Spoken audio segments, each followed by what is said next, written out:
Welcome back, listeners. This is the Curator. I have 5 creepy stories for you today, told on behalf of the Darkest Tales Animation Studio. I stood before the old asylum, its crumbling walls towering like a dark omen. Everyone in town claimed it was haunted, that the souls of the patients who died here never truly left. I'd always shrugged off ghost stories, but standing there, I felt a knot of doubt tighten in my chest. Still, I wasn't one to turn back. I pushed open the creaking door, stepping into the cold, decaying interior. The place stank of neglect. Peeling wallpaper, broken windows, and a thick layer of dust covering every surface. I clicked on my flashlight, its beam cutting through the oppressive darkness, and ventured deeper inside. Silence pressed in from all sides, only broken by the occasional groan of the building settling and the distant drip of water echoing through the halls. As I moved further in, the air felt heavier, almost suffocating. It wasn't just the dust. It was something else, something unseen, something watching. My footsteps echoed unnervingly, and each time they did, I felt like someone or something was just out of sight, silently following me. I eventually reached the basement. The temperature dropped noticeably as I descended the stairs, the air thick with dampness.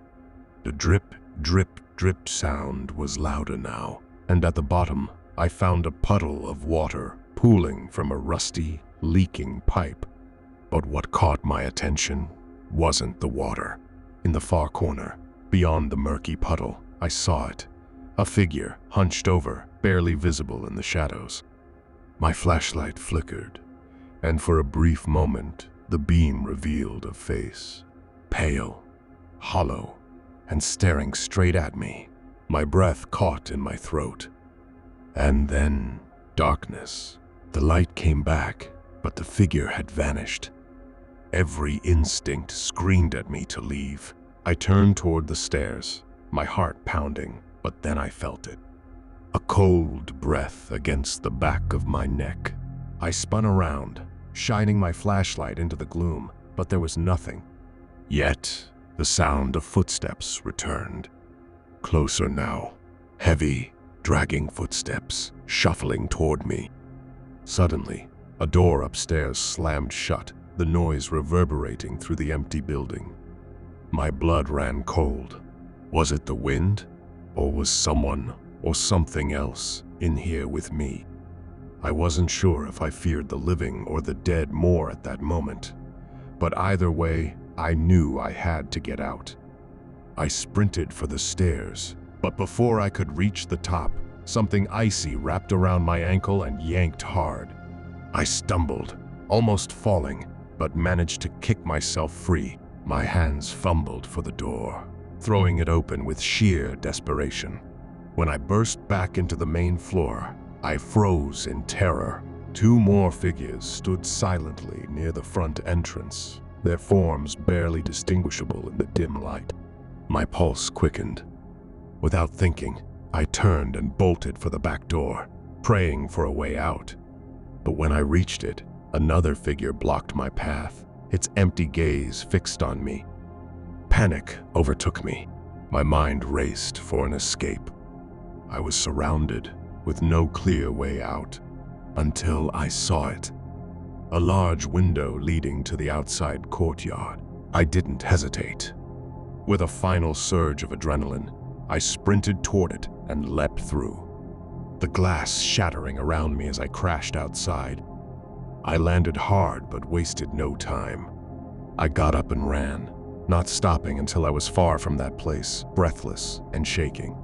By the time I reached home, I realized I was covered in cuts and bruises from the fall. But I didn't care.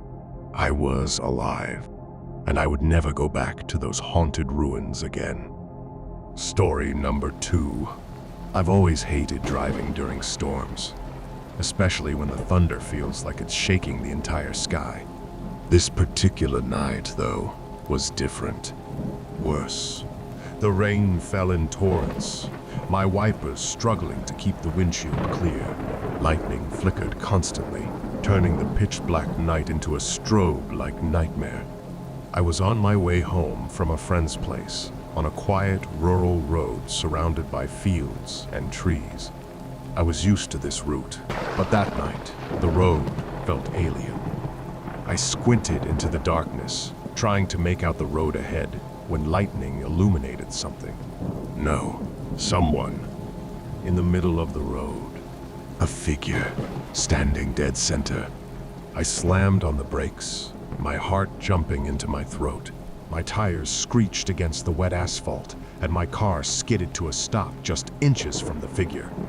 But as the next bolt of lightning flashed, the road was empty again. I sat there, gripping the steering wheel, my knuckles white. I could have sworn I saw someone. Was it the rain? My mind playing tricks? I shook my head and slowly eased the car forward again. I didn't get far before the next flash of lightning revealed something even more chilling. The same figure, now standing at the side of the road, watching me. I pressed down on the accelerator, panic creeping into my chest. My eyes darted to the rearview mirror, half expecting to see the figure behind me, but each time the lightning flickered, I saw nothing.